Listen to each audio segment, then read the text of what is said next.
Yo, what it is? Welcome back to the vlog. So today we're going to get into part one of my two-part mini-series for how to build a small block Chevy 350. If you are looking for a time lapse of an engine build, this is not the video for you. I'll include a link somewhere in this video, don't know where. But no, this is an in-depth tutorial for how to build a small block bottom end. We focus more on the top end in the next video and getting the engine started. I try to cover as many details as I can. So to add a little context to the video before you get into it, understand that this is going to be a Q&A between my dad and I. He doesn't really care about these videos, to be pretty transparent with you, so I am the guy asking questions. A lot of it is rhetorical to me, but when I sit down with a different pair of lenses of someone who maybe wants to build a small block, I think this type of video will be very helpful because I'm asking a lot of questions. They may not always be the questions that you're looking for, but hopefully I ask enough that it will answer a lot of your questions that you do have in terms of how to build a small block Chevy. I'm also going to include a parts list for our exact build in the video. I'm going to include a list for the majority to all of the tools that you will need to build your small block Chevy. Yeah, this video was a lot of work, but I'm really hoping it's gonna help you guys. You know, the time-lapse video, it was not too bad to put together, but this one there was a lot of work that went into it because it is so detailed. I'm also gonna try to put some markers in the video for those of you guys who are wanting to bounce around to find the exact answer to a question that you might have. So that way you don't have to just, you know, fumble your way through the video to try and find what you're looking for. But yeah, let's go ahead and get into it. And always chase every bolt hole on a block, every one, but especially the head bolts because they usually use some kind of a sealant in there. So if it's been rebuilt, these will be all gummy. They may be rusted. I mean, maybe some of them are stripped. Right. So before you get the head on, absolutely. I always chase everything. These are cheap and easy, and these are thread chasers. So when they fall through the hole, no worry. They're threaded on the backside so they come out easy. You can get these at Summit, a whole set of them, pretty dang cheap. I use these all the time, and you can see. And then it's going to give you a good torque reading too, because if it's gummy and you're having to fight it, it'll give you a false torque reading when you go to torque your head. This is just another one of those preparation things. Make sure you go through all of these. Check out all of your bell housing bolts. Check out all of your motor mount bolts. You don't want to find that you've got a problem when you're trying to install this thing. If you want a problem, you got to put a helicoil in it. You want to do it now. And explain that. So you're basically saying in order to put a new set of threads in it, right? Yeah. If you've got a problem, which you can do, and you don't have to throw away the block if you can do that. So that's nice. Yeah, you can put a new set of threads. Basically, over drill the hole, put in a new set of threads, and it'll work like a champ. You can do head bolts that way. You can do almost anything that way. But you want to do it now where it's accessible versus having to fight it if you're trying to get it into the car and the bolts don't fit. Then it's a whole different ball game. Like, I check every one of these. These obviously we know are good because we're already threaded into them. But I check every hole on this block. Every one of them that I'm going to use. Always put your fuel pump rod in while you've got access to it now. Slide it up and down. And also, this bolt right here, if it's too long, it'll grab the fuel pump rod and it'll lock it up. And it can, I mean... So this bolt, right? This one. Right there. This goes all the way through. And the purpose is you can take it out if you're going to change your oil pump. Take it out and you can put something in there and pin this rod, which tends to slide down when you're changing the oil pump. But if you don't know that, this bolt can be too long and you tighten it up, it grabs this rod, which locks it up against the cam, and it'll either lock up the engine or it'll burn the fuel pump lobe off of the cam, and then you and that's what happened to one of our friends. Is the lobe that moves the rod to the fuel pump had flattened, and so it would sound great and in the shop, shop, just a little bit. But he couldn't ever get it to run right, and it drove him crazy. He ended up just selling it. So, and the tool that you were using earlier, and just so you guys know, this is what a 4 to 5 micrometer looks like for pistons. This is for the crank. And then this tool right here, why don't you tell them what a little bit? It's just a bore gauge. It just checks the inside diameter of anything, and you can put in different, depending on how big the hole is you want to measure. Yeah.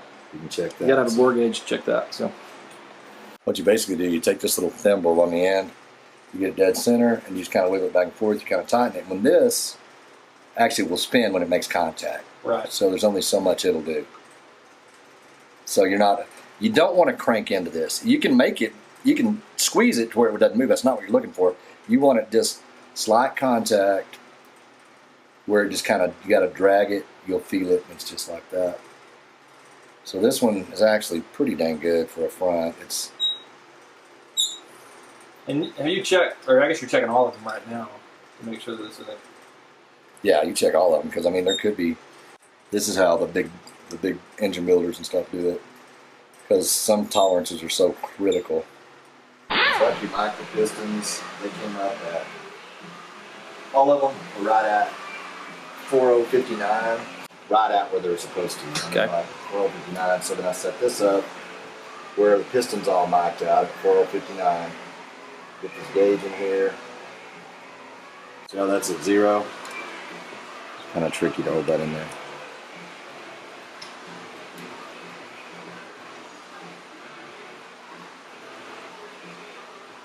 That's 0 right there. So then, did you get that? So I got where you had it on 0. Yeah. Okay. So what he's trying to do, he's trying to zero it out so that way it'll be even with that.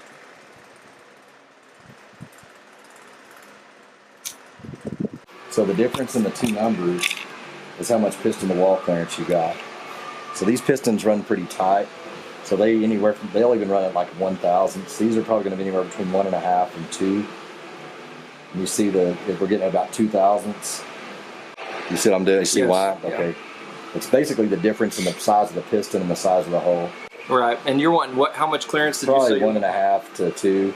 See, there's like 1 3/4. And mention again the size of the piston and the size of the cylinder. Yeah. So these are some like 60 over pistons, but they're never 60 over. They're like 58 or 59. So the machine shop, when they get it, they need to measure the piston and make sure that the hole is just 1 or 2 thousandths, or depending on what you're doing. On a street car with these pistons, they recommend 1 to 2 thousandths, so there's no piston noise. So the machine shop measured those with the pistons we had, and we'd run before, but they were still in good shape. And so they hone it, and then they finish it out, or they punch this one out, bored it, and then they finished it out. And look, they're right at 1 3/4 to 2. So I mean, these are perfect. That's exactly what they're supposed to be. And you checked every single one of these. Every one of these in 3 or 4 different positions, because you start at the top and the bottom. And this is a fresh bore, so it shouldn't have little, if any, taper from top to the bottom. Right. So the top of the cylinder. But you've had blocks before that have a lot of taper, right? Lots of taper from the top to the bottom. But and the rings don't how much seal taper up. is acceptable on a small block when you're doing that? I don't know. I mean, if it's anything over 1, I don't like it. I mean, they'll all go back together, but they don't seal right. But sometimes if it's an old crappy race motor, you just want to throw it together. Well, but like if someone's watching this and is trying to build a small block Chevy, if you've got over 1 on the taper, you tell them take it back to the machine shop, right? Oh, you might consider it. I mean, if it's over 1, I mean, that's not awful. But if it's anything over that, then I would probably consider maybe getting it bored and move to the next size. See, like we're just a little under 2 right there. Okay, and when you say 1 and 2, and this is just more so they understand, when you're talking about 1 and 2, what do you, in terms of increments, what are you referring to? Thousandths. Thousandths. I mean, so it of is, an inch.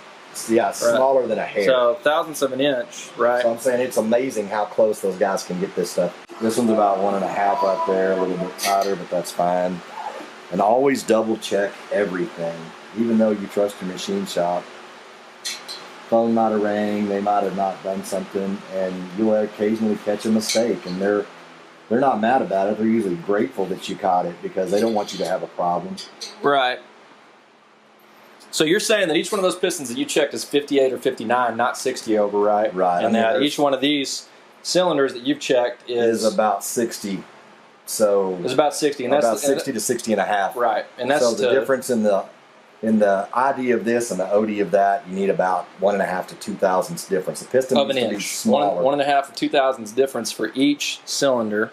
Yeah, it's unbelievable how small a fraction of an inch that a thousandth is. Yeah, and just in case I did not mention this, these are the Speed Pro Hypertectic cheap pistons. rebuilder pistons. I mean, these are about $100. There's nothing fancy about them. They're good little pistons for what we're doing. So yes. So and you said how much are they for each? They're about $100 for a set. $100 for a set. And these are just some stock GM rods. And these were used, right? Yeah, we got these out of an engine but they mic'd out fine, and they're perfect for what we're doing. So. What kind of rods are they? Those are just GM rods. And they're 5.7s, right? 5.7 stock rods. Stock rods. They've got ARP bolts in them, which I'm a firm believer in new rod bolts or upgraded rod bolts. I mean, you can reuse ARPs, but if you pull something apart with a stock rod bolt, I always recommend getting your rods sized or looked at, and and go with an upgraded rod bolt. It's Right. just one of those Right. pretty cheap insurance Right. things. And another No thing, matter what. another thing I need to mention here. This block is actually like the first one. It's cracked. The bottom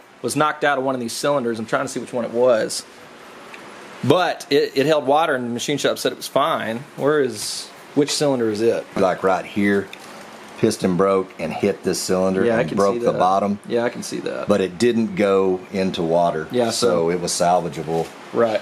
A lot of people are afraid of that. Doesn't really bother me as much. We've run them before. And Well, yeah, even in race engines, you've never had a problem running any 2-bolt stuff, because that's all you hear on the internet all day long is you've got to run 4-bolt, but it's always usually the top end that is what it's going to give you a problem. I've never had any trouble on the bottom. Yes. With a 2-bolt. With the 2-bolt main. But we never ran stuff that was crazy high compression. We ran like 11. Maybe. Now this block was also, did you say it was Dex as well or no? I don't believe so, and the reason I know it was clean, I couldn't tell. is look, see how you can tell that it's got kind of a color to it. Yes. It would be bright Shiny. It So would look, you're saying because it's got the scratches in it, you can tell that it's just the probably original. wasn't decked. Now I won't know if it was decked. This engine was obviously rebuilt a couple of times until I get a piston in it and roll it up. Was this a race engine from somebody else? Could have been. It was. I got it from a friend of mine who said, "Hey man, if you want it, take it." Yes. He didn't know if it was good, and I didn't either.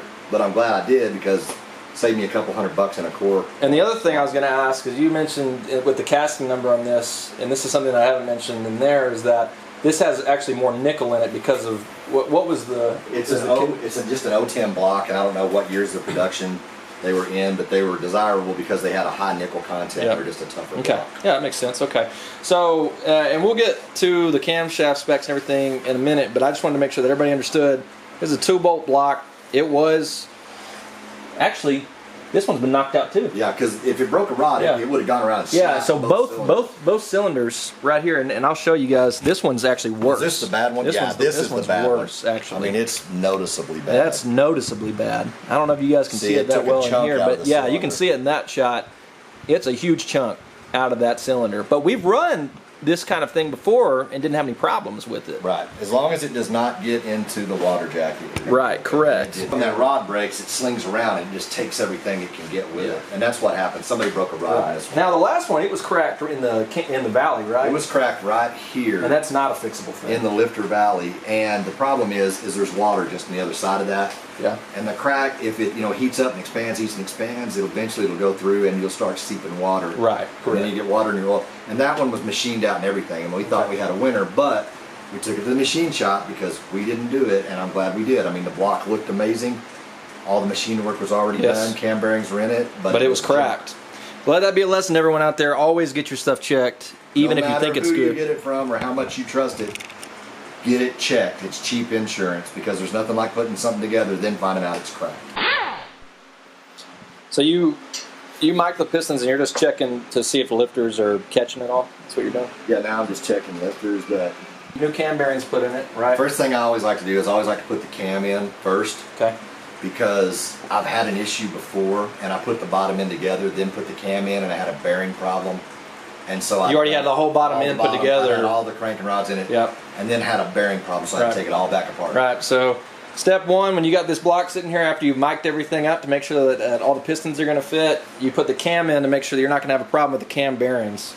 And Because like then- he was saying, he put the whole bottom end together thinking he was good and then started to put the cam in. And you're doing an unboxing of that. So what cam do you have? What is this? This is a comp high. This is kind of more of an old school. It's kind of a high energy. It's a 268 comp, pretty popular still even today. Good all around cam. Doesn't have a tremendous amount of lift or duration, so it holds vacuum. Okay. But it still makes good power, kind of at the low end. And Well, you explain to them, why do we need vacuum in this particular Because we want circumstances? power brakes. There you go. Yep. So if you got power brakes and you want to put something really aggressive in there, that may not be the situation you want to be in. So And super aggressive means it's a high RPM cam. It may sound wicked, but it won't come off the bottom. And you won't be happy stoplight to stoplight. So I know everybody wants it to sound evil, but believe me, you'll be happier if you call the cam companies and listen to what they tell you.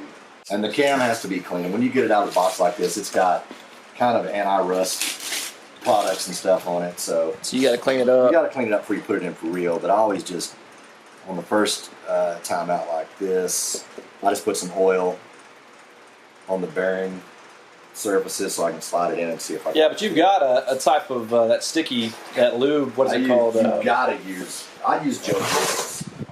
Okay, yeah, this reminds me of a story. So 10 years ago when we were building a stock car engine, we were using just regular motor oil, and we ended up melting the cam. Essentially, it destroyed the camshaft. And come to find out, a lot of the motor oil today does no longer has zinc in it. So it's always, people advise that when you start building engines from here on out, you want to use something like Joe Gibbs, like he was saying, that has the type of chemicals and products in it that's going to allow for a good break-in.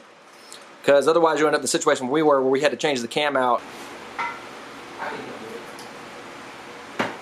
What would happen if it nicked a cam bearing? Well, it might get a tight spot. What happened to me one time is I had one that it actually grabbed a cam bearing, and the bearing melded itself to the cam and started spinning in the block. So the bearing was part of the cam, spinning the block, and I kept finding little pieces of metal in the oil, and I had no idea why. And also under high RPMs, the oil pressure would go away. Yeah. It was just pouring around there. Because it wasn't coming out like it was supposed to. Yeah. No, I mean it wasn't squirting oil between the bearing and the cam surface. Right. It was just using the block, and it ruined the block. Right. And it was something that I'd never seen before, but it's just one of those lessons. Yeah. And I don't know, still to this day, why it grabbed. I don't know if it was out of alignment. I don't know if it got a piece of trash in it. Right. I don't know, but it ruined the block. Kind of turn it, make sure you're cool. Because I had one before too. I got it back from the machine shop, and I guess when they knocked the cam bearing out, they scored back behind there. So when they drove the new bearing in, it had a little high spot in it, and the cam, you couldn't even turn it by hand. Well, that zinc issue I was referring to a second ago, that really pertains more to hydraulic cams. It's not really rollers don't get affected. It doesn't pertain to a roller cam. But whenever you break in something that has a hydraulic cam, you've got to have a good break-in oil. Otherwise, you could destroy the cam on break-in instantly, and it'll send metal through the entire engine, and you will have a mess. Yes, you will. It will ruin it. It's got to come all the way back apart and start over. Okay, see this cam's moving, turning freely. Yep. So you don't feel any grabbing. You don't feel anything. No, I mean just the normal. But I mean the other one, I would have to physically move it like that. This one now, this is turning great, so we're in good shape there. Yep. We'll take it back out, wash it completely off, load it back up with, I am a firm believer that this is the best stuff on the market for cams. Hands down, works better than anything. It's not expensive. The Joe Gibbs assembly grease, right? Yeah. And did I get that for you? I think I got that for you. You probably got it at Scott and Nicky. But this, I think it's just Joe Gibbs is sold out to Driven, but it's the same stuff. And their break-in oil products are outstanding. Okay. Yeah, I wouldn't use anything but this. That's cool. Okay. So that's good stuff. And then like we were doing earlier, we were just putting lifters in here, running them up and down through there. I've heard of guys that have had like one super loose lifter bore that was just a miss from the factory or whatever. Guy had oil pressure problems the whole time. You don't want any of these that are tight, because if the lifters don't turn as they go up and down, they're intended to turn. And if they don't, yeah, because that's a common misconception too, is that people just think they go up and down, but they turn. They go up, they rotate. They rotate a little bit. Yeah, if they don't, then it just rides in the same spot on the cam. And you just got in a horseshoe, yeah. So, well, in our set of circumstances where we didn't have the zinc in the oil, didn't it like horseshoe some of those lifters? Yeah, they just quit moving, and then they got hot. Then they started jacking up the block. Yeah, I remember that. This is just an example, but I always put like a mark on them when I'm putting them in before I go together with them. And then that way I can watch it as I'm putting the engine together. It'll actually pick up as the lifter gets towards the top. Kind of have to put some pressure on it. See how it spins just ever so slightly? See, watch how that lifter just rotates just a little bit. Yeah, see, it's turning. Yeah, I mean, it's just kind of like a clock, but it always does, so that's how it gets good even wear.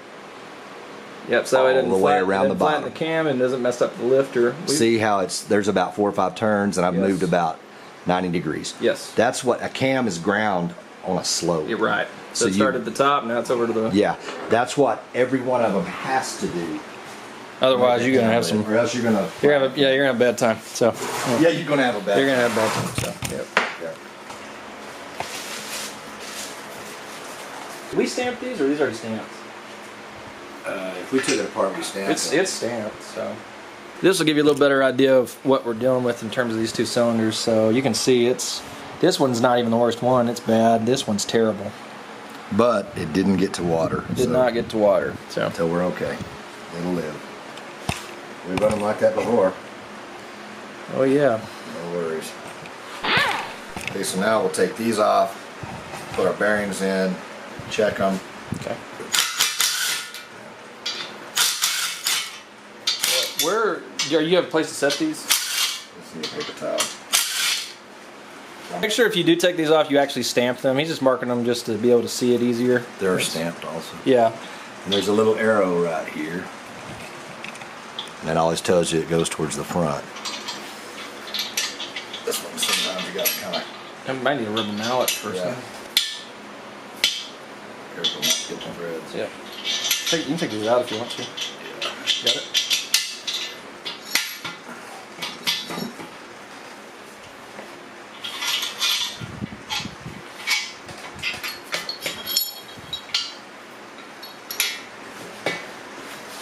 Okay. We'll put a bearing in, we'll measure it. First of all, we'll get the crankshaft over there and we'll mic it, which is over there on the side. We'll mic it so we'll know where these need to be, and then you measure it just like we did. What do you want the crank over here? Put it right there. All the plastic off of it. The standard is like 2.10 on the rod journals. And these may be just a little bit low. They're coming in like 09 and this one.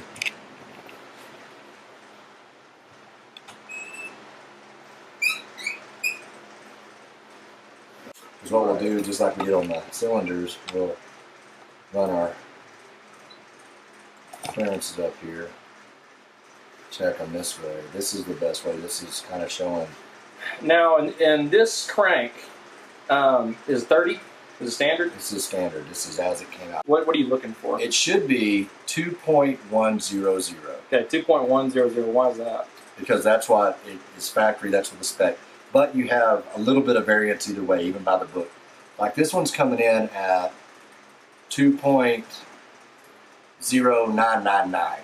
So I mean, it's just a thousandths off, yeah. Which is allowable. Because honestly, on race engines, you build them looser because you want, the tighter you get, the more chance of.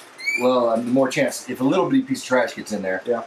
But you want a lot of oil moving past these bearings in a race engine to help keep it cool and to make sure that nothing grabs. For main bearings, yeah. Anything over 3 thousandths, even on a race engine, is loose. Right. On a driver, you want it probably between 1.5, 2.5.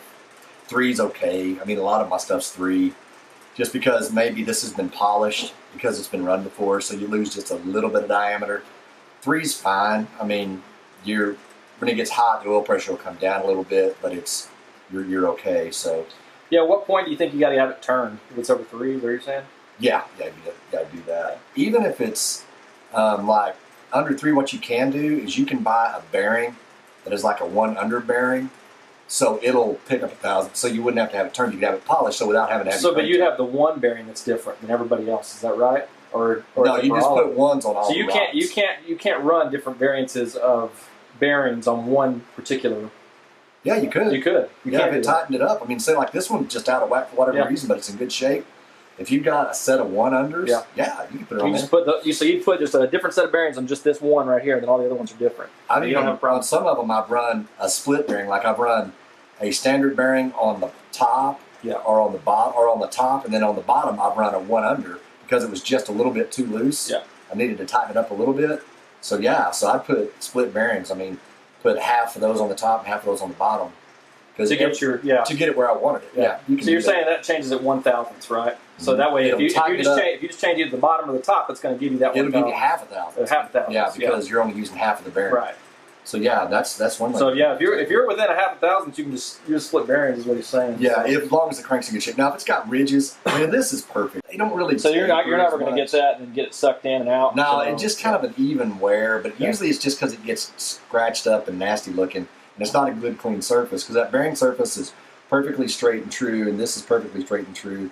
The bearing is softer, so if trash gets in there, the bearing, it should embed in the bearing and not get to this. But sometimes if you got so much trash, it'll start digging into this. Or if you don't change your oil often, then you get a problem. So those are 2.1. Let's see what these are. So does it vary from top to bottom on some of these? So are you getting a little bit tighter in some spots? And yeah, because this one tends to be a little bit looser just because this front bearing catches all of the accessories like your water pump, your power steering pump, and all that are actually kind of pulling on the front of the snout. So there's a little bit of deflection. This tends to wear a little bit more because it has more demand tension, on it. right? Yeah. Pulling it away from center. Yes. So yeah, so like this one's coming in like probably a little bit lower than the other one would. But. And to clarify, this crank, we did not have it balanced. I mean, you can tell that it's been balanced from the factory, right? So it's not, we didn't balance it. For those of you out there wanting to do it on a race engine, he was saying he doesn't always balance. He didn't always It balance. is a good idea, but it's an added expense. If you're going to twist a lot of RPMs, this is just a driver. The factory, I mean, this is basically factory balance. Right. Which everything weighs up really pretty close. Like the pistons on this from the lightest to the heaviest, maybe at 6 or 8 grams difference. On a race engine, I wouldn't like that, but you can actually see where this one has been balanced before. Correct. Yeah, well, that's what I was looking at. Added weight. You've had to add weight to get this to balance right, and cut holes in each one to get it to try to balance correctly. So I don't really like the way that looks. I don't like the way that looks either. That's one thing. Usually, you're supposed to drill through here and add weight because that, if it comes loose, it's going to throw it through the pan.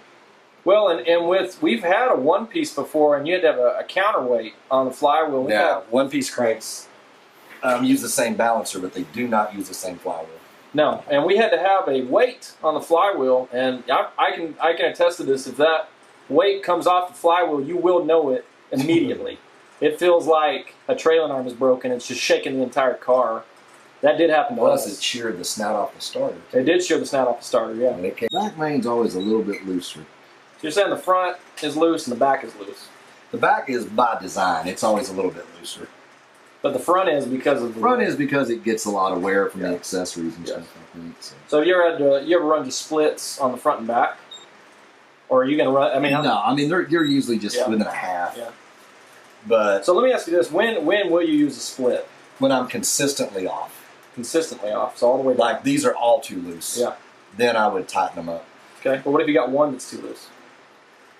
Actually, back in high school, a shop teacher I had took a piece of tin foil, cut it perfectly, and put it under one side of the bearing. Are you serious? And it shimmed it up. Yeah. That's not the way to do that. No, but it worked. Yeah. I mean, it was running great when I got rid of it. He put it underneath the bearing? You put it between the bearing and the cap. Yeah.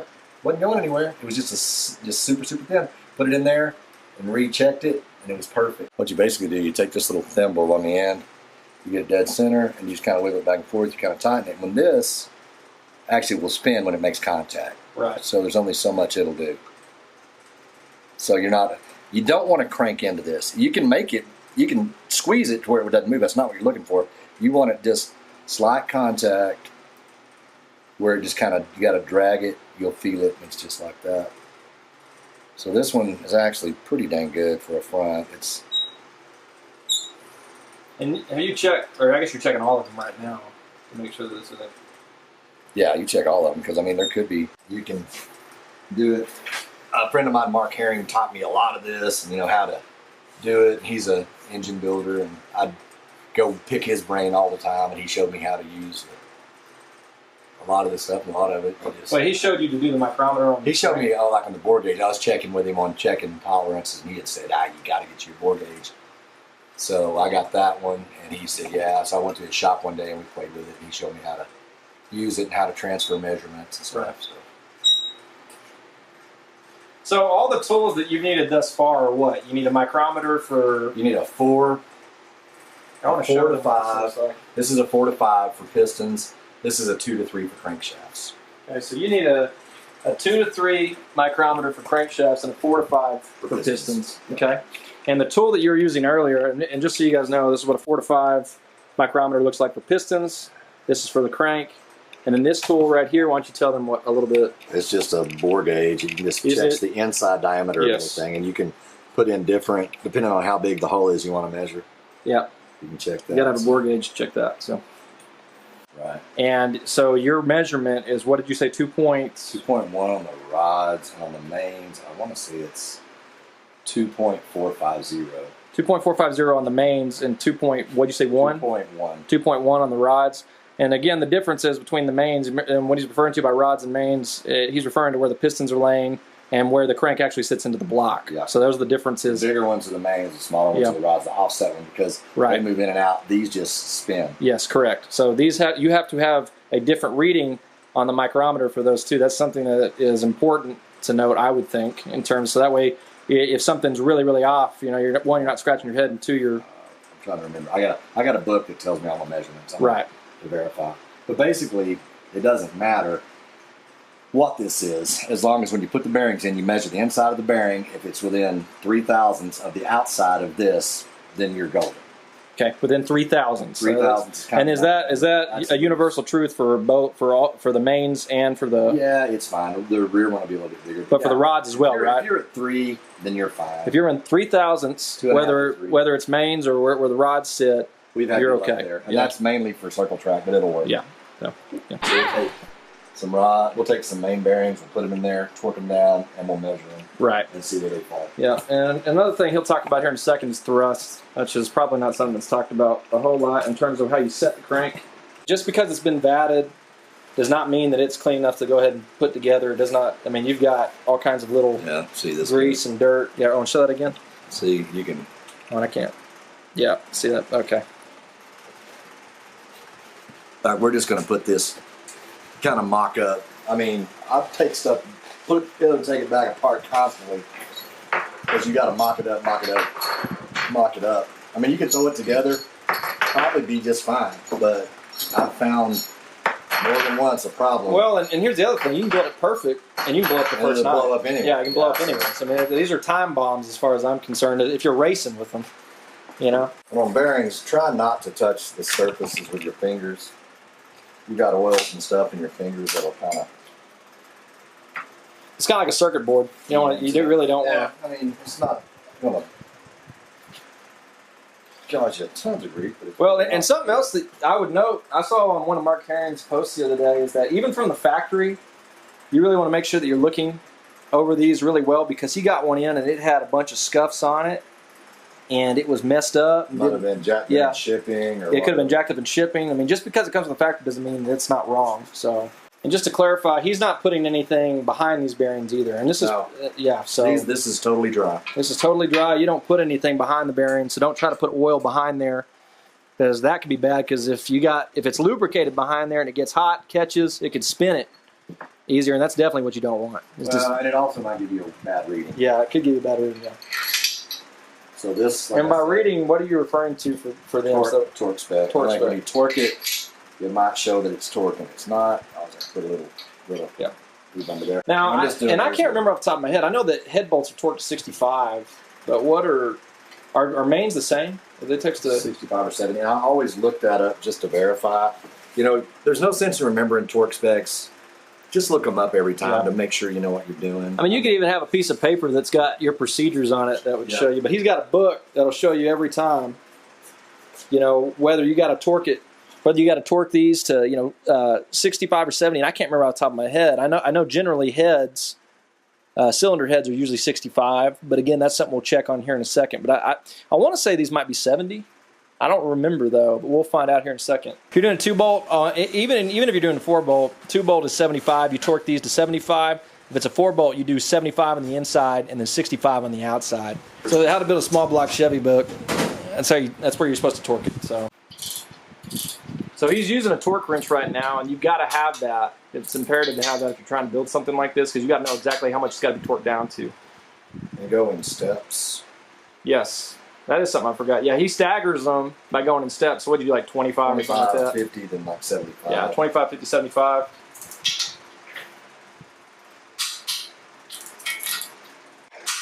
Okay, that's 75 on that one. On the deal with these, you got to kind of do them as you go out, because you can't snake the gauge through them. Oh, okay. I see. So now we need to reestablish how we've got our gauge set up. After you get your bearings in, your main caps, to make sure that they line up with your reading on the micrometer of the crank, that you're wanting them to, line up, or at least have the minimum amount of clearance that you need in order not to have an issue with your crank. Because think about it, if it's either too tight or too loose, you're going to have to make a couple of adjustments. That's how you're going to figure that out. He went back and got his bore gauge, and he swapped it out with one of these right here.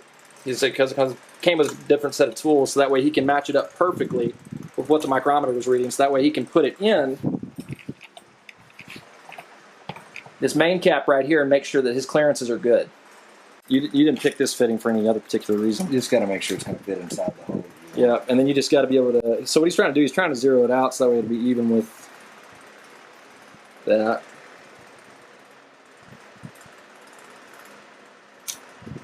See, it clicked off. That's a little irritating. Yeah, it's kind of a back and forth till you get it where you want it kind of deal.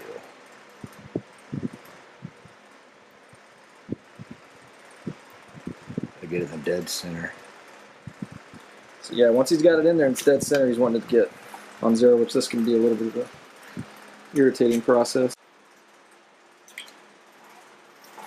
So what's it showing? What are you saying? It's showing a little tight for me, but it's standard, so I mean it shouldn't be. This one's showing like a whole thousandths left than the others. So you had it set up, to clarify, you had it set up. See, so I'm saying this one was a little bit different than this one or that one. So Right. you really need to check every one. So when he was saying, when he got that bore gauge, he had the micrometer set up for a different main up here than the one back here. And he's saying that there's a thousandths difference. So in essence, you really want to set your micrometer to each main and then get your bore gauge. And Or then make sure that each of them are identical if you're going to do it identical. Yes, because he had. See, this is off by a thousandth, so Yes. I'm going to bring it back in. So his micrometer was set up for a different main, and the back one, which is the one that we're checking out right now, was actually a little bit different than the other one. So what he did is he just readjusted the micrometer to where it fits, or to where it's to where it measures the back main, and now he's going to set the bore gauge to that, and that should give us more accurate reading. And see, now we're coming in at about 3.5 to 4. And that's where I thought it would be. Okay. See this one there? About Now, when you say 3.5 to 4, what are you referring thousandths. to? Okay, thousandths. See, on the rods are tighter. Right. This is going to be a little bit looser because You're saying that this is 3 to 4 thousandths loose. yes, difference. This is 3 to 4 thousandths bigger than that, and that's what you want. Okay, so again, this is where he's measuring with his bore gauge inside of this main cap with the bearings is 3 to 4 thousandths looser difference than this right here. And that is what you're looking for. You said that's standard, Yeah, right? see, look, there's about a little over 3 thousandths right there. Okay. And you always check it like straight up and down, about 2 o'clock and about 10 o'clock. Yeah. So you're checking it all around on the inside of that, just so you guys can get a better view It of what does I'm leave a talking little about. bit of a mark on your bearing, but not enough. See, Not like, enough to be a problem. see, like right there, and it gets bigger at the parting line, Right. just so you'll know. It widens out a little bit where the two bearings come together to accommodate for the bearing crush. Okay. Because those two surfaces, when they meet, might expand a little bit. See, like right there, I'm about 3.5. Okay. That's fine. That's where I want to be. So I always just like to write little notes to myself.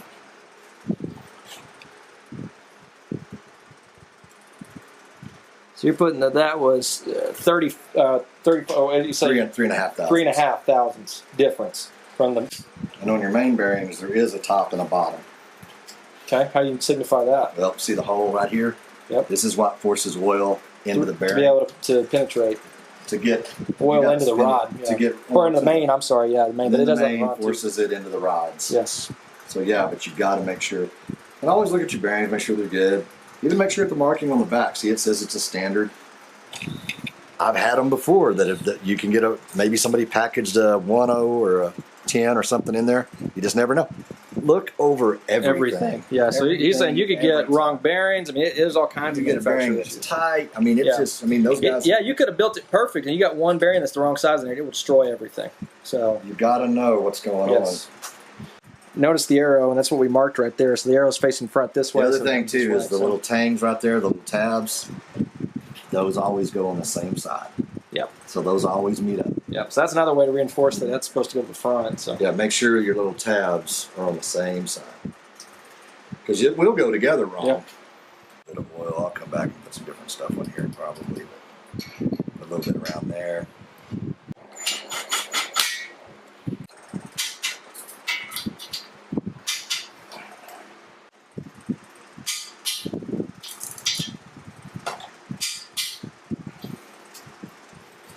And now we'll measure that journal. This will probably be a little bit bigger than that back journal. It's just So a this little is bit bigger. this is 1/1000ths bigger than this one right here. Okay, so that's a big deal when you're going to check your kind of clearances. normal on a rear main. So yeah, so the rear main was saying 2.5 thousandths, and that wasn't true because this is actually 1/1000ths difference than this. So Then you can see it right here. See how it's showing 1/1000ths off of where it was. To where Yes. it is. it is reading Right about 2. 2. And that's fine. That's kind of what I want. Now, why is that fine? I thought you said it was 3 to 4 was. 2 on rods. You want your rods a little tighter. This isn't the rod. Or main. So this one's about 2.5. I'm going to double check my mark. Yeah, because that's 2.5. I want it to be, well, 2.5 is fine. Okay.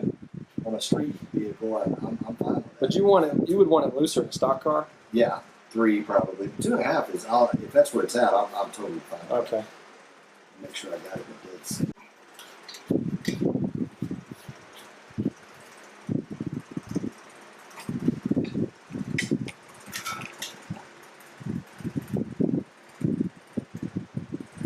It's showing. It's showing 2. I 2. think it's a little tight. I'm going to double check my mic just to make sure everything's cool.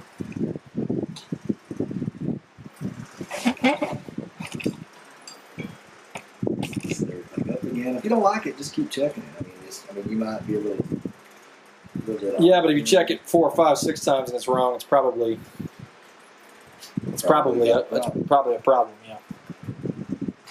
But just don't feel that you may have gotten it perfect on the first time. Is basically what he's trying to tell you. So, did you make an adjustment?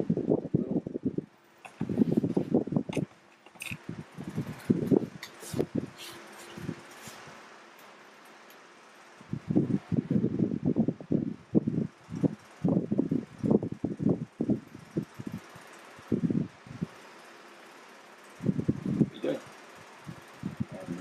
Oh, there you go. How's it coming on now? Are you pulling on this? No. Okay, because some of you, any, Yeah, I mean it's possible. it's So crazy. probably- Yeah, it says, I don't just let it float.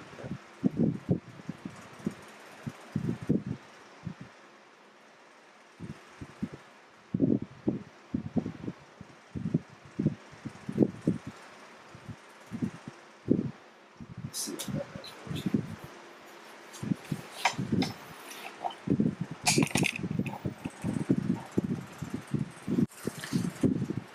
Coming in about 2. Yeah, it's 2. That's I know. right. That's exactly what it was. That's though. what we were thinking. I mean, that's, So it's 2 to 2.5, but it's 2 on this one, right? and I can live with 2. Where can you not live? You can go like 1.5 and stuff. It'll just be tighter. I mean, I'm fine with it on the street machine. It probably just means your oil pressure will be a little bit better. Well, it's actually depend. I saw it coming in actually a little higher just now. See, There's 2, about 2 to 2.5. So what is the 3? Where did the third one come out of the micrometer? about 2.5 right there. This is 2.5. Yeah.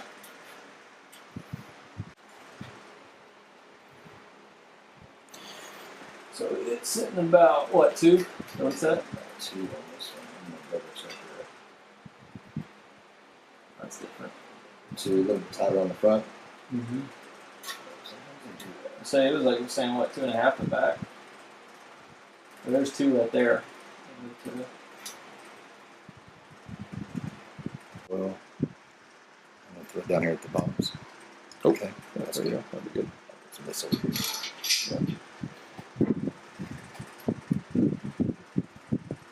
Yeah, that's good. That don't lock super well. That new one works a little better.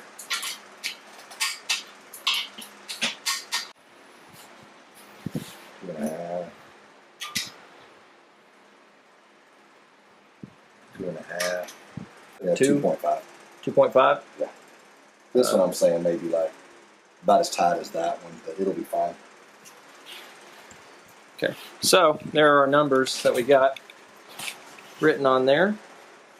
You can see we just wrote the different clearances all the way down. Everything looks good. Again, if in these centers, if it's above 3 thousandths, that's a problem. If it's below 1.5 thousandths, that's a problem, at least for a street engine. This one's always going to have a little bit more clearance, as he was saying, because it gets wore a little bit more. So, but it ended up about 2.5 thousandths. And back here is 3 to 4 typically from the manufacturer. So, all right, so we are going to go ahead and clean the block up. And once we get it cleaned up, we're going to shoot a brake cleaner, clean it up, and then we are going to take the caps off. And we're going to go ahead and we'll get everything lubed up, get the crank in. So, even in this book, and what is this label? What is it called? It's an older book. It's called How to Build a Small Block Chevy. It's got a lot of good. Got a lot of good stuff. Yeah, and so here it gives you main bearance clearance for application. So for a stock, or is that like a racing? Is that what it is? No, it's stock. It's just stock street. It's like what we're doing. So that's 2 thousandths to 3500ths clearance, which is exactly 35 thousandths. I'm sorry, 2 thousandths to 35 thousandths clearance, which is exactly where we're at. High performance. You build a little bit looser. Yeah, you got to build a little bit looser, and then like higher RPM racing is even looser than that. Looser than which is why you wanted it looser, right? Yeah. So that's okay. Yeah, so that's it. So we're right where we need to be. Yep.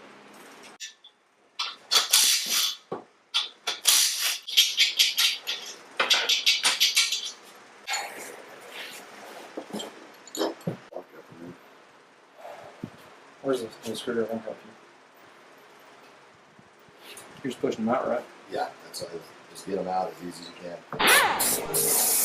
It takes all that paint.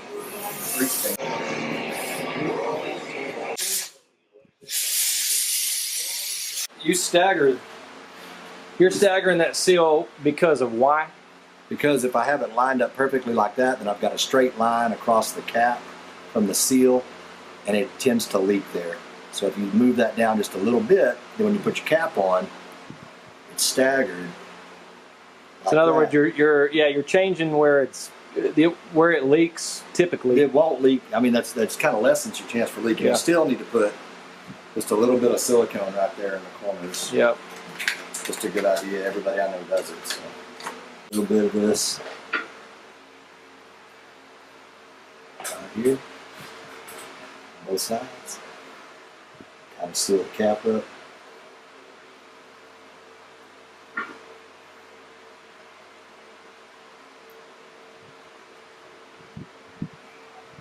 Don't get crazy with it. Just kind of helps everything seal up nice. Yep. It is bearing guard. Yeah, that is some good goopy stuff. This is what we're going to put on the main, so I'm going to go ahead and do that. It does a good job.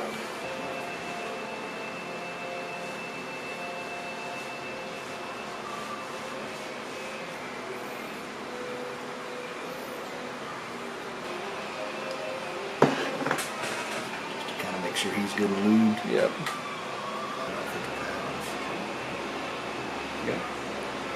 Got it down, it has to go drops in exactly. Perfect front and back. You put the caps on before you torque them back down. You put the caps back on hand tight, and then you set the thrust. And we'll show you how to set the thrust here in a second. But essentially, thrust is the movement back and forth in the block of the crank.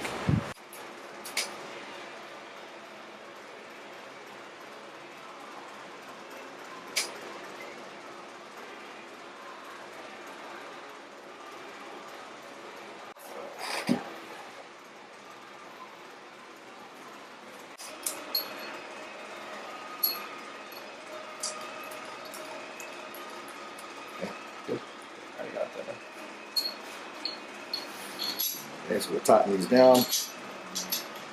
Just run them down.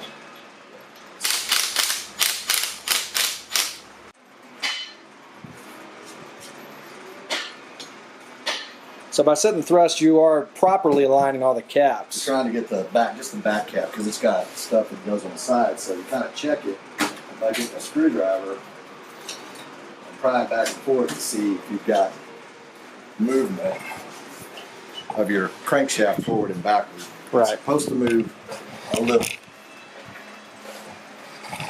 like a few thousandths actually.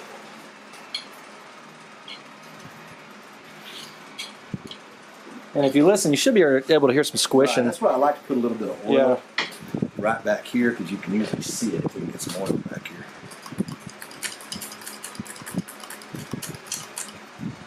Sometimes you'll be able to actually watch it right there, kind of squish in and out. Let's see that.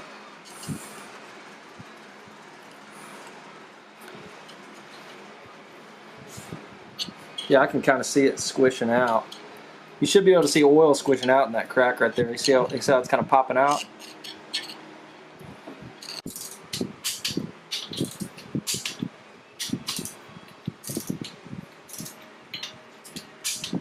So he's using a feeler gauge in between the crank and the bearing here. And what is the acceptable for the amount of room you've got? They say 7 to 10 in the book. This is a 6. I don't have a 7, but 6 is going in pretty easy. 6 is going in pretty easy. So he knows he's good on his thrust. Yeah. Okay. Yeah, this is the one you should have for all those years. It doesn't feel like it's catching or anything. It feels good. That stuff you put on there is pretty thick, so it makes it kind of...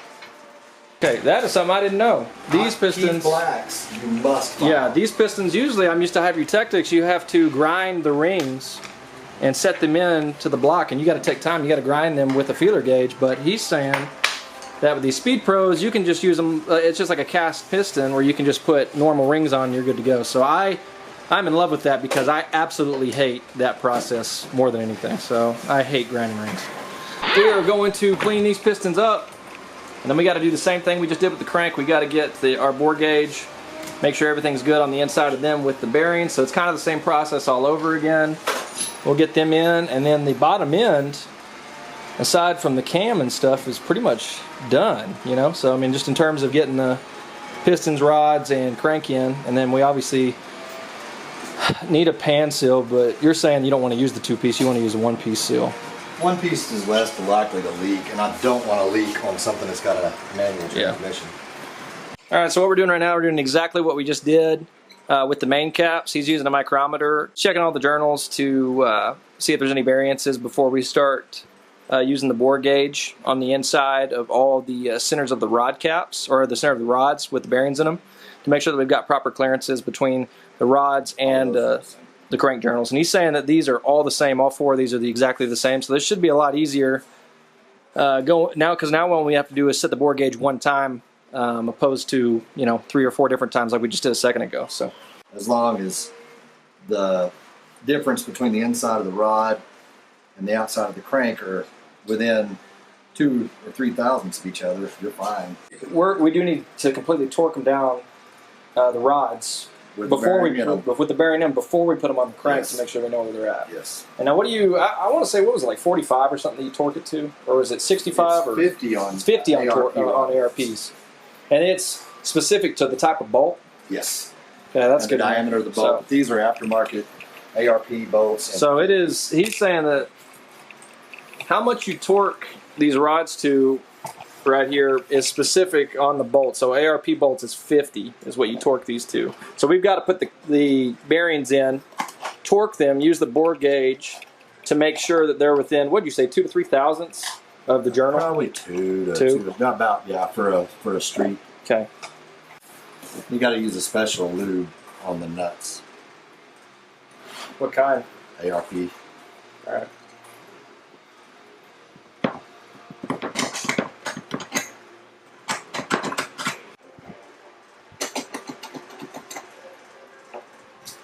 You pretty much flush on both sides, right?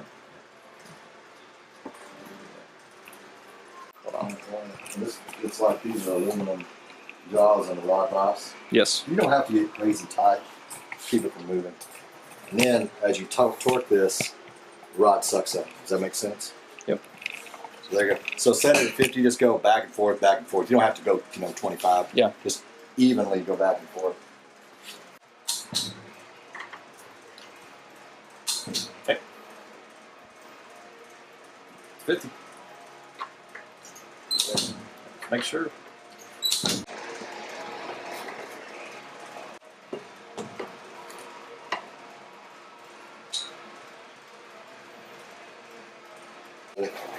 That should work. Perfect. This one came in exactly what I wanted it to. The 2? Yeah.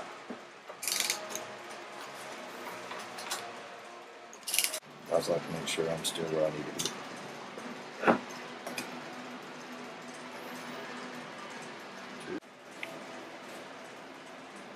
And have all of these been like 2000s? Or Yeah, there's a couple that are like 1.8, but most of these are. They're all between 1.5 and 2. Yeah. But if it's below 1.5, is it the same on the crank as on the crank? Yeah, maybe a little snug, but. So you want to be anywhere from 2 to 3 on these typically? Or what? Let me see that book again, because I'm going to see what it says about rods. And we're right at the bottom end. We're on the tight side, which means Okay. So yeah, this is the bearing clearance for rods. I showed you this about mains a second ago, but that's just like stock application. He's saying, 0.17 to 3 thousandths, right? So yes. Yeah, so if it's anywhere below 1.5 or above 3 thousandths, then you kind of start running into some issues, right? Mm-hmm. But you do want it looser for high RPM stuff. Yes. Okay, so really, 0.35 is as high as you can go, right? Right. Okay. So what we're doing right now is we're going to go ahead and check rings. Even though we don't think we're going to have to grind the rings, he's wanting to be better safe than sorry by putting the rings into the cylinders beforehand to make sure that we have proper clearances with a feeler gauge. What'd you say the proper clearances were again on this? It's usually 4 thousandths per inch of bore is kind of the rule of thumb. 4 thousandths per inch of bore? Yeah. So what would that be in this 4-inch case? bore would be like 16 thousandths. So you can figure this is 4060. Yes. So we should be like at 16 thousandths, a little like 16 thousandths, 24. So about 16 to be fine on the top. 16 to what? What's the range? 16. The more open you get, I mean, you can run them as big as you want, Yeah, but the more you're gonna blow lose by compression. compression you're gonna blow get by. Yeah, so. So 16 thousandths. But what happens if you get less than 16 thousandths? Then we need to open them up a little bit. So the minimum is 16 thousandths is what he's yes, saying. we're hoping that that's 16. Yeah. See, we're used to cracking them open to like 30. Yeah. Yeah. So that is 16 thousandths, and it fits in there. Yes, just perfect, actually. Okay. Okay. See how it slides up and down there? Okay, so we just need to get the other 3 in here then, right? Yep. 16's perfect. That's All, what they all want. perfect right there. Okay, so those 4 are good. 18's pretty tight. 19 won't go, but 18 and a half, that's fine. 16, 17. Yeah, that's all it's going to Okay, go. perfect. All right. Now, they make a rod separator tool, but I do not have one. This is what you do if you don't have one, right? So.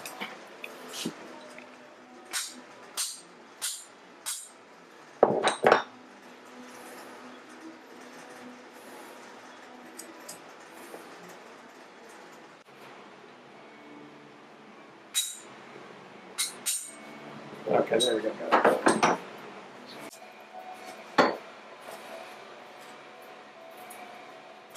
I mean, pay attention to these things. They will tell you a lot. Yeah. So I mean, again, you're saying the dot is what's indicating to you what is what always goes to the top. Yeah, exactly. Dot's always the top. Sometimes there's not a dot, and if there's square rings, if you look at the end of them, it doesn't matter. They can go either way. If there's a bevel, they need to go that way. If this bevel, they need to go this way. I mean, everything's a little bit different. Yeah. Just one more thing to... Each ring, what does it do? You just said that these control the oil being thrown in from the crank Right up on to the keep cylinder wall. on the cylinder wall to keep. You need lubrication, but you can't have excessive lubrication, or then you get blue smoke and you got oil and you're fouling your plugs. And Right. So this 3-piece is 2 of these and then 1 of these, right? Right. And then you got a top ring and a middle ring, right? They're compression rings. They're compression rings. So these keep the oil out. Those keep These the keep the compression in. up. Yep.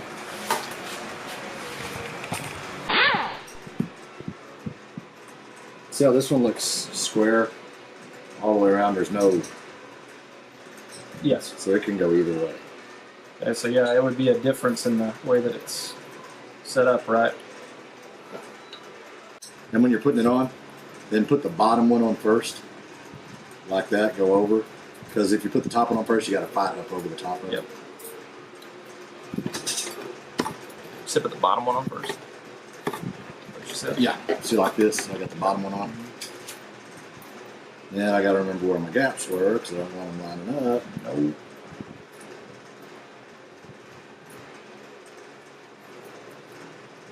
But these are so pliable and flexible, they're easy to deal with. Compression rings are ones that fight with you. So like on the compression rings, you kind of put them in like this. See, like this. And then you can spin. Yeah, spin. Well, that's what I've been doing with these. Those are kind of different. They're so flexible. You don't fight with them as much. I can use this one. You're not using it.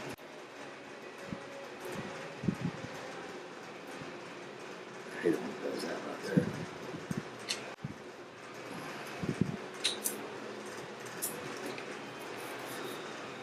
Yeah, it would suck to really. Oh, I broke rings before and had to go get a partial set. Really? Yep. It's like breaking strings. Yep. Okay, you just told me this does not say top anywhere. It does not say top or bottom. It does not have a mark. That's what I was wondering about. Because it goes either way. Okay. You're home. Buddy.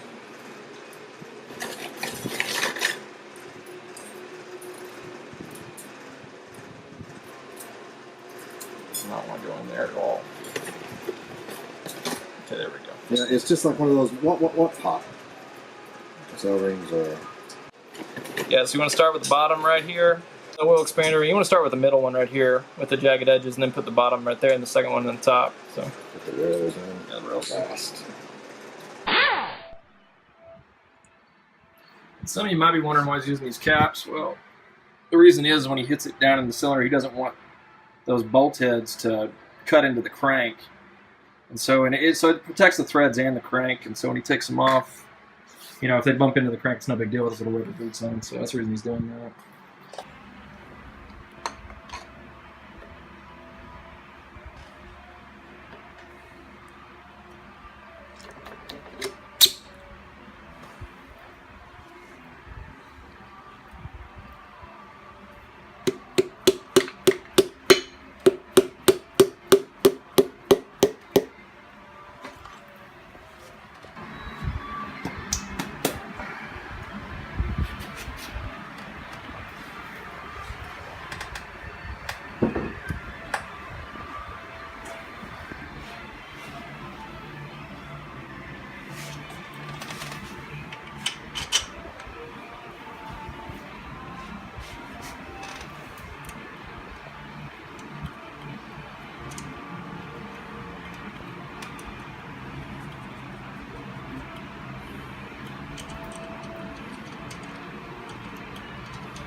We'll wait to torque them when we get it over. So you're still using this stuff to be able to... Putting it on the wrist pins, putting it on the bearings. Yeah. Get it in there just right. Wow.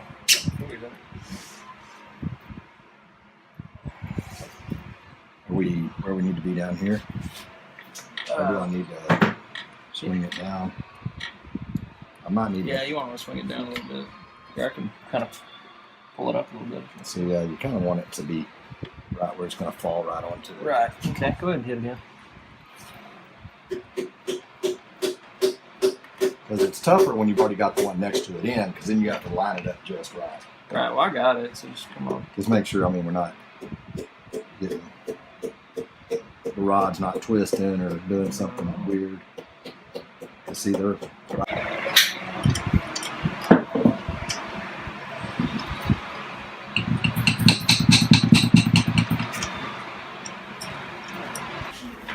Alright, there it is. So that's all pistons in. We just need to turn it over. And we're going to torque all the rods. So yeah, let's go and get into that. So, yep, everything should be in. We just got to torque them down each to 50. And we'll be good. That's it. Okay.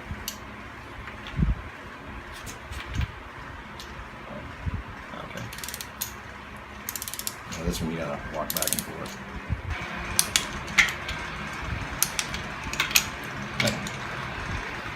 This is a jacked up ratchet, man. I was gonna get this. Done. Alright, there it is, torqued. The lift is 4.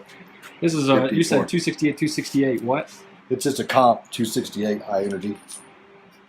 Comp 268 high energy. Is that what you said? High energy. It's a Yeah. So this is just a. I mean, it maybe not. Is it basic? Is that what you refer to as a basic hot rod cam? It's kind of a basic hot rod cam on back. Yeah. Okay. All right, we're going to go ahead and put the cam in, so we're going to go ahead and wash it up and get it ready to go in and degree it. So. And this cam's going to come back out. Yep. So I'm going to have to lube it up with everything. But Why is it coming back out? because I'm going to have to really lube up each individual lifter really good. And I don't want to, what if there's a problem? Like if it's off or something's jicky, I don't want to waste all my lube. I want to make sure that it's going to degree in where it's supposed to. Then I'll bring it back out and put the good Joe Gibbs lube all over it. You have to degree it again after you get the first thing out. It'll be right exactly where it was.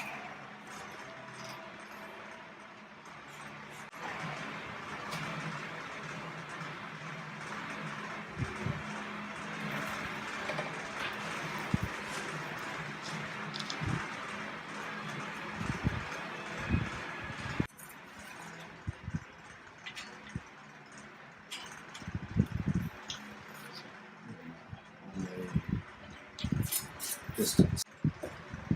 Yeah, so that's a cam degree wheel. You're trying to find top dead center right now, right? That's the first thing I'm going to do. As we degree the cam, yes.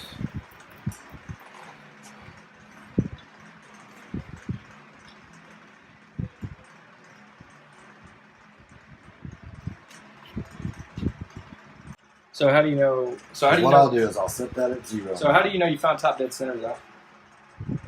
Because look, both lifters are down, so I know I'm in top dead center. Both lifter down. So how does this play the role then? This just stops it. So when I roll it back over, then I just divide it in half, and I know which one's which. Okay. So I'll set it at 0, so I've got a reference point, and then I'll go back the other way because as far as I can go this way, and then I'll split the difference.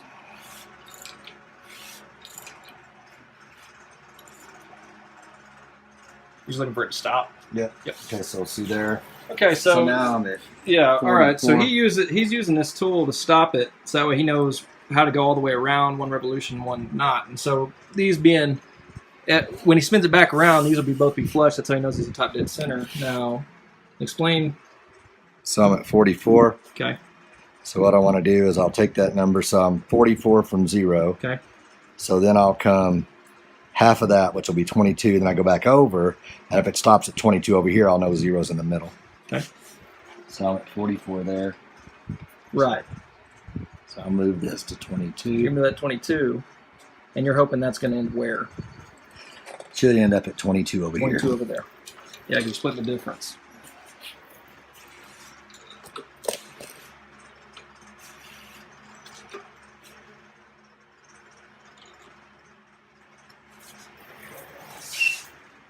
And it did, right? I'm like at 22 and a half. Yeah. So I'll roll it back this way one more time.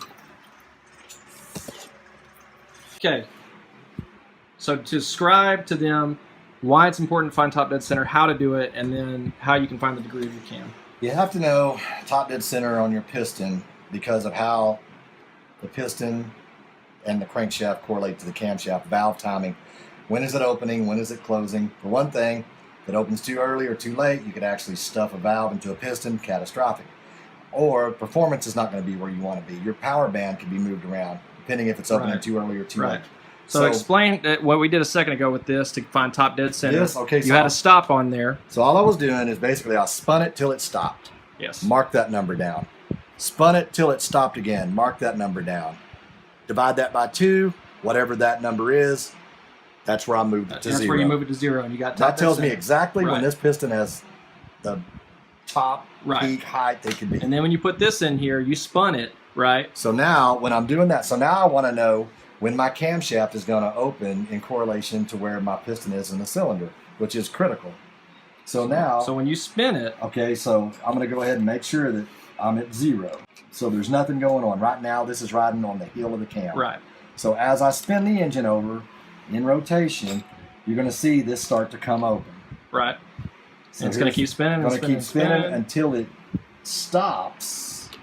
And when it stops, that's the number I need to know of. So Yes. then that's going to be my new 0. Yes. That means the cam is at its highest point of lift.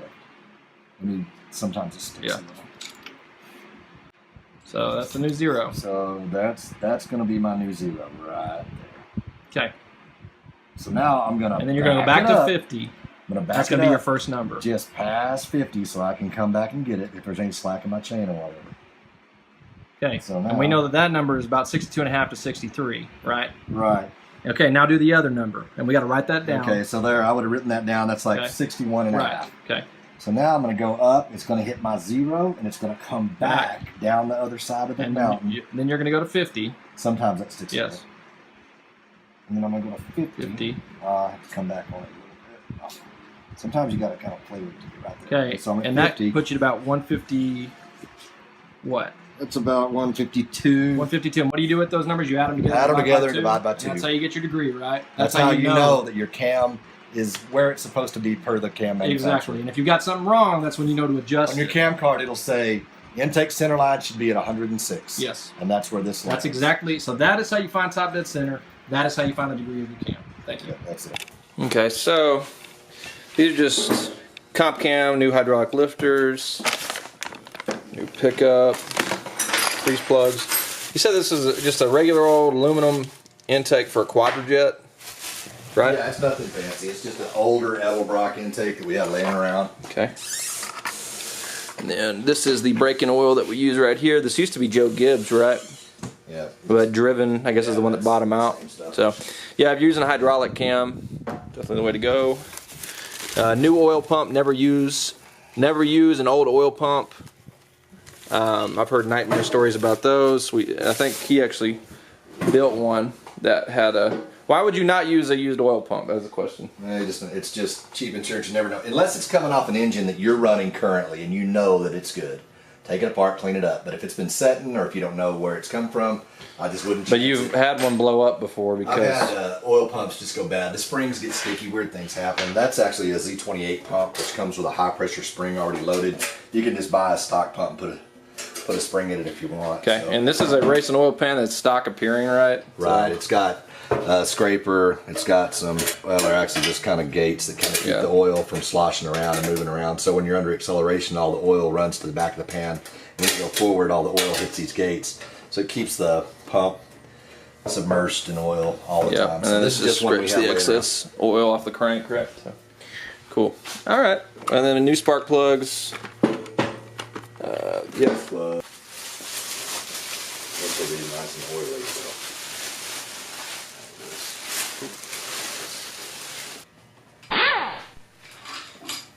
Okay, so we're going to go ahead and put the oil pump in and all that. Is that what we're doing right now? Yeah, I got to check and make sure that the pickup screen that we've got is the right one for that pump. I don't know if that's for a high volume. I guess we can look it up.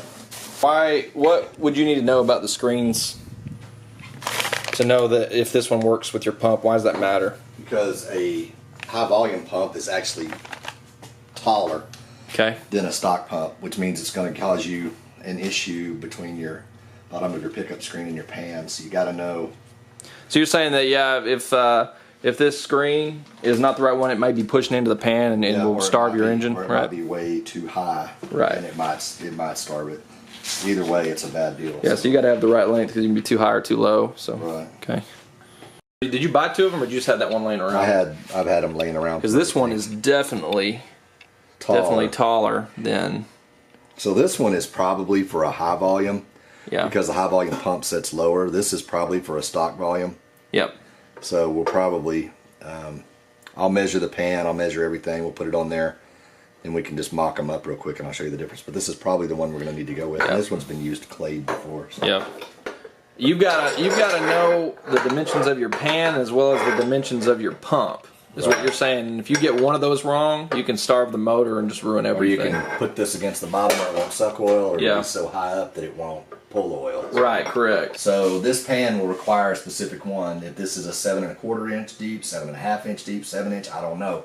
We'll measure it, we'll mock it up on our pump, and we'll figure out what we got. Well, what kind of pump? You said it was just a stock Z28. That's an M55A, which is just a Z28 pump.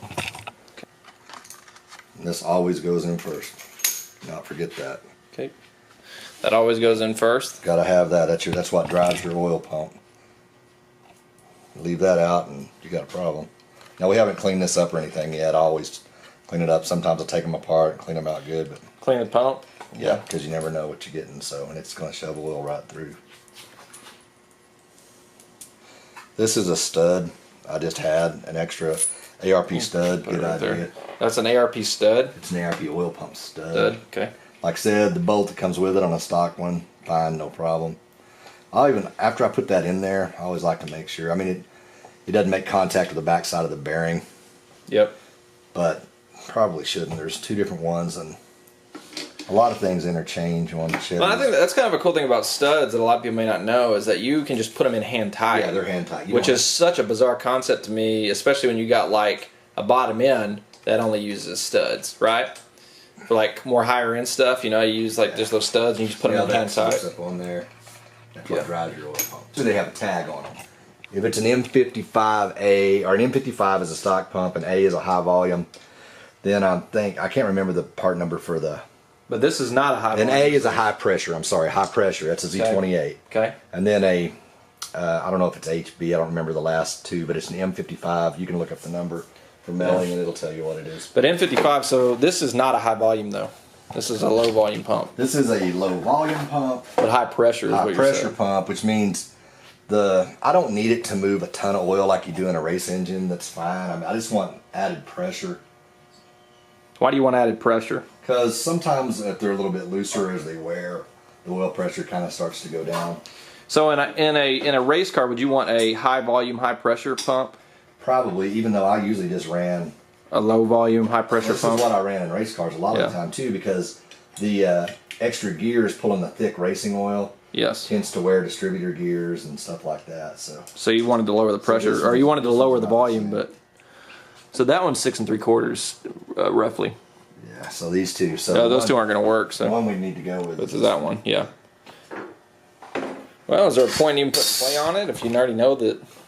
Well, I'll mock it up and then clay it anyway. I mean, because you got to consider your gasket thickness, you know, and stuff like that comes into play too. So right now, even though you know which one you want to use, and even though you know you got the clearance, you're going to clay it anyway. I always double check everything. Double check everything. So this is an ARP stud, which. So what we'll do after I kind of clean this pump up, we'll get that. I don't have the tool, but I use a wrench here, and you tap this in. Never hit here. Hit on this ring. It'll You hit on that ring, and it seats the pump right there. Do you know someone who's hit that with a hammer and crushed it before? Yeah, I mean you'll see them when you take them apart sometimes. A lot of times, what I do is kind of Got a wrench and get a. What do you want? hammer. Or like a rubber? No. Just a regular hammer? Yep. Okay, here you go.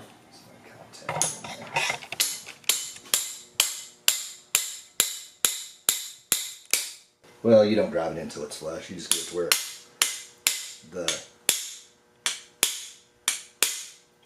where the bolt hole lines up. Okay. And that's the nice thing about these. Most of them just press in. The racing ones bolt on. I kind of like that better. You can kind of drive them in there a little bit further. They bolt on? That's what we're doing now. Yeah. I think it'd be more secure if it's bolted opposed to being It is. pressed. The bolt that you're going to use to attach the screen to the pump. Yep. These are sometimes they fight you. You got to kind of get the pump pushed over to get it started.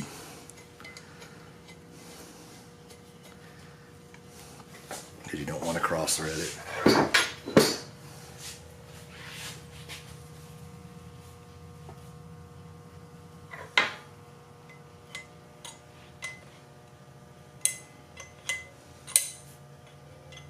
And this is cast, so you don't want to get crazy with it, because you will strip it or it will do some weird stuff.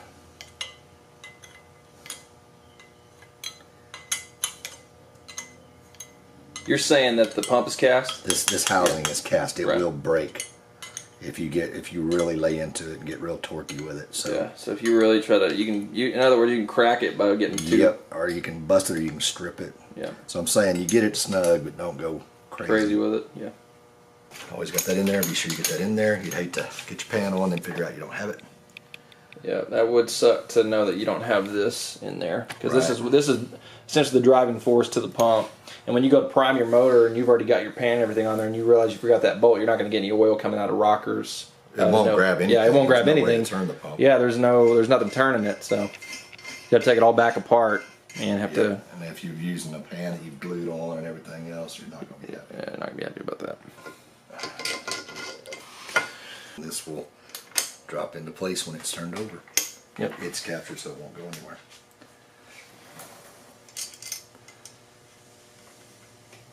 Even though I really believe we are where we need to be, we need to look up a stud spec. To torque it? Yep, and Yeah. torque it into place. Problem. But it's always heads that blow up. Always, right? It seems like The valve gets caught, something. seems like most of the problems are on the top end.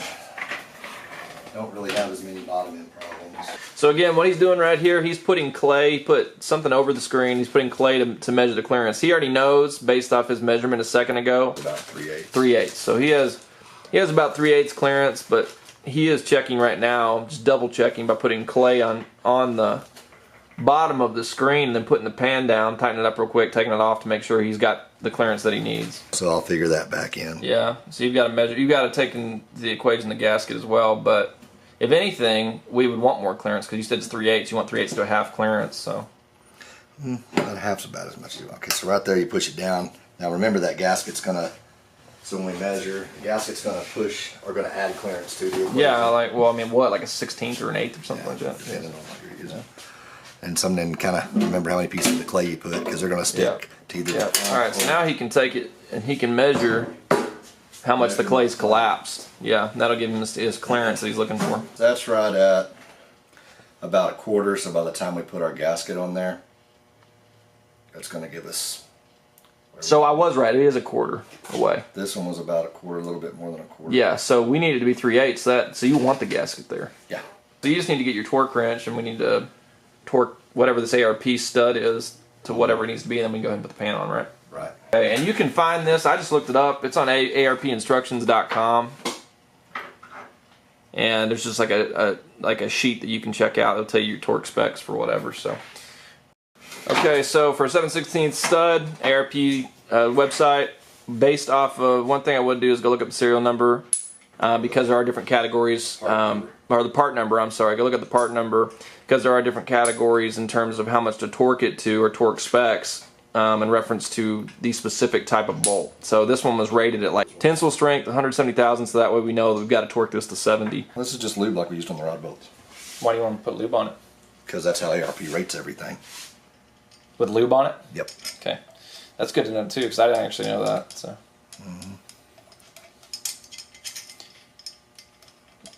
That's interesting that just tightening something, lubrication would make a difference in terms of how you're supposed to torque it. Depends on how it grabs.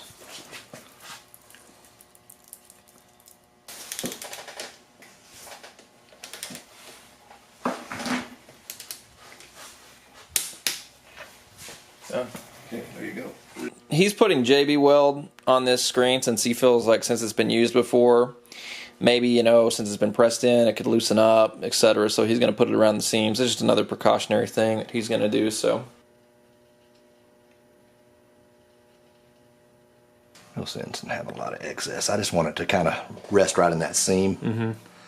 So, you know, if this was a little bit looser than it would have been new, because, like I said, I pressed this into something at one time, and Right. so. Alright, so we're currently taking the cam out because we just put it in there for mock-up when we were degreeing the cam. So now what we're going to do, we're going to pull it out, lube it up, and then put it back in.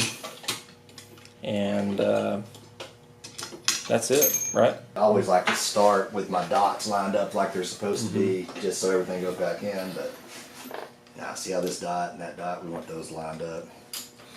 I'm going to take it out just so it goes back together exactly where we had it. Yep. But is it going to matter if you don't do that?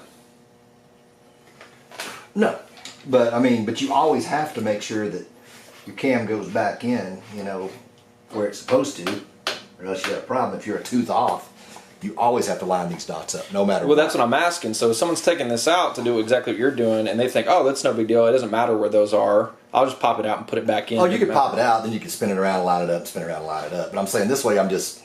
No, but like it I'm has saying, to go back together. That's what I'm trying to clarify. Absolutely has to go back. So like together. these dots have always got to go right there, right? Like lined up. You can't have one over here and one over here because this one travels twice as fast as that one. You're thinking, Right. oh, they'll catch up. They will not. So after you've degreed the Has to cam, be. if you've degreed the cam, these have to go. You have to line these back up, take it apart if you're going to take it apart, and put them back together, right? Yeah, and some people don't. What happens if you don't do that?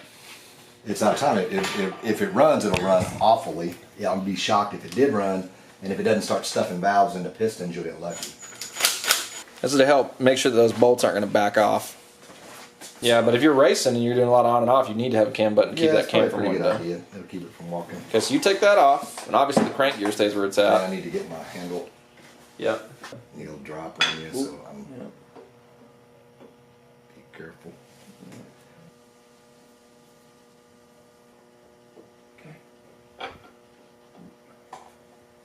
Let me squirt a little oil on it and I'll get you to put it back in on the last one.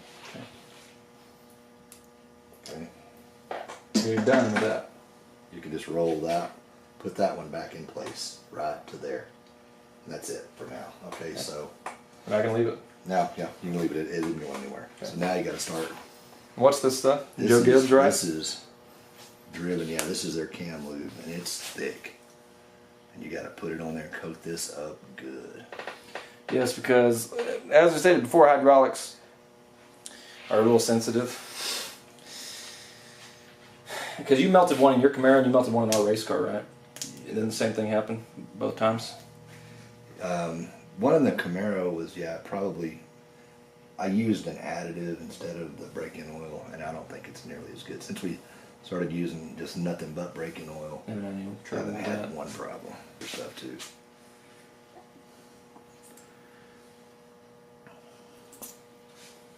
It's on the nose because the bottom is not as much pressure on it.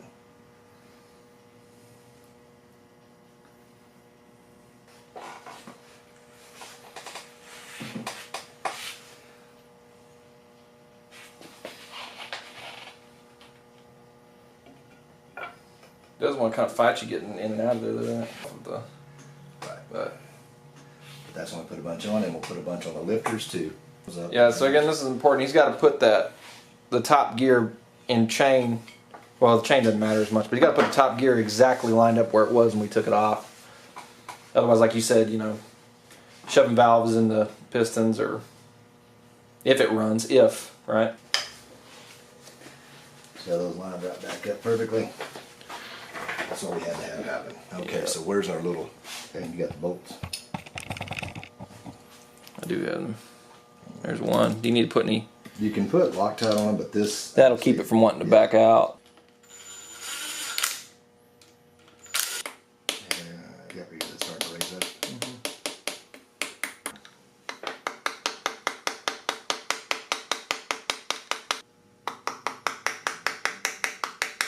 Yeah, that is another thing to clarify, is that if the lifters, if you don't have virgin lifters, each lifter will specifically mate with that lobe of the cam.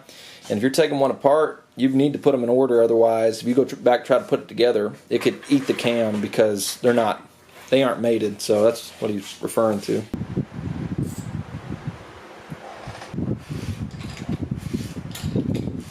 So you got to Yeah, but remember... from the factory, it's single, right? Yeah, so you got to remember So right you gotta behind there make to make sure sure that you got clearance, right? Yeah. Right back there where this touches, or would touch the block. And if you do not have clearance, It'll make metal it for will you. make metal. Yeah. Yeah. Right now, I'm just getting ready to paint it. That's why we're not putting. This is actually just a dummy cover. We're gonna use the chrome cover, and then we're not gonna. We got to put the pan gasket on. So we're just getting ready to. If they know I've got a bunch of damage plugs that are bad,